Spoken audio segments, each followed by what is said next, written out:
All right, we're in Bereshit, which is Genesis. This is series 9.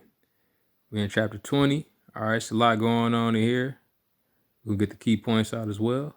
But let's get started. And Abraham set out from there to the land of the south and dwelt between Kadesh and Shur and stayed in Gerar. And Abraham said concerning Sarah, his wife, she is my sister. And Abimelech, sovereign of Gerar, sent and took Sarah. All right, so key point here. Same little scenario happened again. He telling his wife to say that she is my sister. All right, that's a key point there. Now, what happened after that? Oop, she's single. Look, Abimelech, sovereign of Gerar, go get her. She must be that fine or that beautiful. All right, that's like imagine having a beautiful wife everywhere you go. Everybody looking at her, they see her. Say you my sister. You might have to fight for her. Some may go down for her. They want her. You know what I'm saying? So it's a lot that come with beautiful women. All right. And if you got a wife, just simply tell them it's your wife. Why lie? All right. So as we go here, verse 3. But Elohim came to Abimelech in a dream by night and said to him, see, you are a dead man because of the woman whom you have taken, for she is a man's wife. See what happened? He got in trouble. He got into it with God, his God, because he took his sister, whom is really his wife, right? For she is a man's wife. She's married? He ain't know nothing about that. All right, so let's keep going. Verse 4, however, Abimelech had not come near her, and he said, this is the name of God right here, would you kill a righteous nation also? Did he not say to me, she is my sister? And she, even she herself said, he is my brother. In the integrity of my heart and in the innocence of my hands, I have done this. All right, we see here, he telling God straight up, I ain't know they was married. Would you kill them as well for lying? Didn't she say, even herself said, he is my brother, and didn't he say she is my sister? How you gonna get mad at me for all this?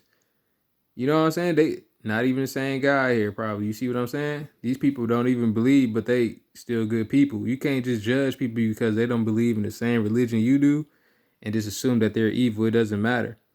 It's gonna be good people and bad people. It's good Christians and it's bad Christians, but you just can't assume just because they say they Christian that they're gonna always be good. All right, we see what's going on here. And he's being used by God. And he telling them that this is his sister and she's saying this is my brother. He take her, she go along with it. He know what he want her for. She already know what they came and got her for. And he cool with it. He just let his wife go. What's going on here? All right. So, verse 6. And Elohim said to him in a dream, yes, I know that you did this in the integrity of your heart. And so I kept you from sinning against me. For this reason, I did not let you touch her. All right. So, remember, when it talks about the head of men and women, 1 Corinthians, go to that verse. God said, I kept you from sinning against me. All right, me. Not Abraham, not Sarah. He said he kept you from sinning against me. So what's going on here? All right, he chose them for a specific purpose. He did not let Abimelech sin against him. He didn't even know. So this is not like he coming directly at them because he won his wife and he know that they're married. This is a whole different scenario. Now, if he was coming at them because he did tell them that this was his wife, this may be a whole different story. They might be getting wiped out, but they let fear, Abraham let fear come in. He didn't tell them, speak up, tell them that it was his wife, tell them the truth. So we see what's going on now. So he didn't touch her at this point. Might have been a lot of stuff going on where he was too busy. She probably just sitting in the room getting pampered. And he was asleep. He was thinking about going to talk to her the next day and nothing happened. So as we go on, verse 7. And now return the man's wife, for he is a prophet, and let him pray for you, and you live. But if you do not return her, know that you shall certainly die, you and all that are yours. Now you see this? This is interesting. This is interesting. He said, return the man's wife, and look what's going to happen if you don't. But if you do not return her, all right, there's some other stuff that came in after that, but he said, but if you do not return her, know that you shall certainly die. You and all that are yours. How can you be fearful if you believe in this same God? I don't understand it. It should be clear and concise, straightforward decision that you shouldn't be scared or have fear. Especially if you reading this and seeing what he did to those in previous times, it should give you more faith and courage to say, hey, I'm living for God. I'm obeying God. It's that simple. Especially for a woman. You know how incredible of a wife they will be, not only just because of the fact that, you're a good person, but you serving God. That's the key point. Because if you're serving God, how can you and your relationship fail? The right husband will find you, right? If they're looking for that specific wife. All right. So as we see here, he had to return her. The penalties was he was gonna die, you and all that are yours. It was that simple. That simple. He would have lost his whole kingdom. So if he would have came and told him straight up, hey, this is my wife, yada yada yada. We here, we came to this land. He probably would have just left it all alone. Nah, we finna see what happened now. Let's go to verse 11. And Abraham said, only because I said to myself, the fear of Elohim is not in this place, and they shall kill me for the sake of my wife. And yet she is truly my sister. She is the daughter of my father, but not the daughter of my mother. And she became my wife. Interesting here. This is interesting. We see what kind of lies the men tell back at this point and still today. We see that the wife is willing to go with it. That's a good ideal for marriage. If you got a girl or a female that you're dealing with and she's okay with lying for you or lying with you and going along with your plans, and they may be bad plans, or y'all cool with disobeying God, that might be the perfect wife for you. You see, this is the type of relationship they have. But if you're choosing to fear God and choose God, then you're going to be looking for a different type of wife. And then also, look, he said, because he said to himself, myself. So he probably wasn't talking to his wife. He probably talked to himself in his head. He thinking about what's going on. Man, none of these people believe in the same God as I do. And I got my wife with me. Dang.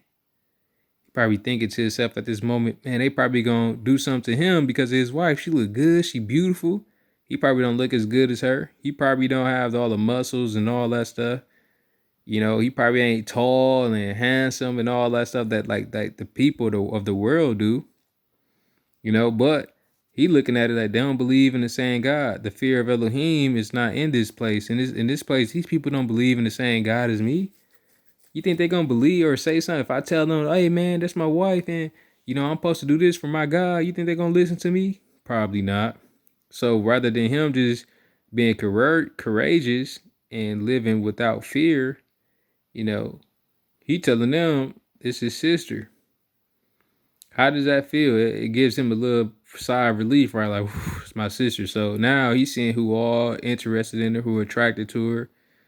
But it's always the sovereign of Gerar. That's who came and got her. So now she can make money, right? Let's see what happened. So also, before we get into reading more, talks about she's the daughter of my father, but not the daughter of my mother, and she became my wife. So it talks about this as we go further along. We're going to talk about these type of relationships. We see how closely related these people were when they was intermarrying, just preserving a father lineage. Now, he may have lived with his dad, but she lived with her mom, may have a stepdad or something like that. Certain situations like that. If you know it's your sister, then why marry her type thing? Y'all got the same dad. It's like y'all becoming one, same person. Just different type of scenarios going on here. But again, back then they knew good and evil, but there were no 10 commandments at the time. So remember that. Verse 13, and it came to be when Elohim caused me to wander from my father's house that I said to her, this is your loving commitment that you should do for me in every place. Wherever we go, say of me, he is my brother. All right, so we see that here. He told her that in every place that they go, in every place, wherever we go, say of me, he is my brother. Why? Did he want to be married to his sister? Did he not want her? It's a lot that's going on here, but you got to read the previous chapters or follow along into the next series to see what's going on when we talk about the man. All right. So, verse 14, then Abimelech took sheep and cattle and male and female servants and gave them to Abraham, and he returned Sarah, his wife, to him. All right. So, we see again, beautiful women, wives, women in general, they help get money. All right. Look at all these things they got. Took sheep, cattle, male and female servants, and gave them to Abraham. It's a lot that's going on in here. But was this part of his plan to get some more of that? All right, verse 15. And Abimelech said, see, my land is before you. Dwell wherever it is good in your eyes. And to Sarah he said, see, I have given your brother 1,000 pieces of silver. See, it is to you a covering of eyes before all who are with you and before all others, and you are clear before everyone. All right, so you telling Sarah, see, I have given your brother 1,000 pieces of silver. Now he calling him her brother now. Do you think he feel disrespected? Abraham, you think Abraham feel disrespected now? This is crazy, right? So now it's his wife. Now he says, see, I have given your brother 1,000 pieces of silver. And as we go on, verse 17, and Abraham prayed to Elohim, and Elohim healed Abimelech and his wife and his female servants, so they bore children. For, we have the name of God right there, had closed up all the wombs of the house of Abimelech because of Sarah, Abraham's wife. Wow. So before all this went on, probably before the dream, none of them was able to have kids because he took Sarah. So they all knew something was going on. And then you got to think about it too. When you look living in this world, remember God created everybody, everything on this planet. So he knows what's going on. And these other people, they know what's going on. Just because they don't believe in the same God as you doesn't mean that they know the same effects or certain situations that's going on. Just like in this scriptures, it's telling you how to be prepared for your enemies, to be prepared for those who are against this religion and things like that, the things that they do. Well, it's other religions that do the same thing. All right. So you just have to be prepared. But other than that, this is series 9. God bless.